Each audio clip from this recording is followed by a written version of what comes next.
Good day everyone. Today I will be discussing a simple but very important topic, proper wound care. A wound is any break or damage in the skin caused by cuts, burns, or injuries.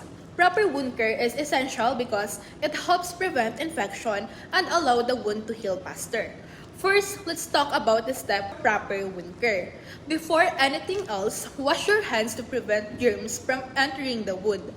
Next is clean the wound using clean water to remove dirt and debris. After that, apply medication such as an antiseptic or prescribed ointment to help prevent infection. Then, cover the wound with a clean dressing to protect it from bacteria.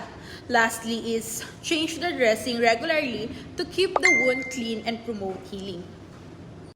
Now, it is also important to recognize the sign of infection. These include redness, swelling, pain, pus, or discharge, warmth around the wound, fever, and bad odor. If you notice any of these, you should seek medical attention. There are also different types of wound to watch for, such as puncture wounds, incision, abrasion, and laceration. Each type may vary in appearance but all require proper care. To promote faster healing, remember these tips. Avoid touching the wound unnecessarily, keep it clean and dry, drink plenty of water, and eat healthy foods rich in vitamins and protein.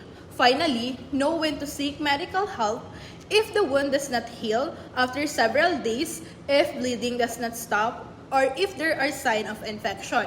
Consult a healthcare professional immediately.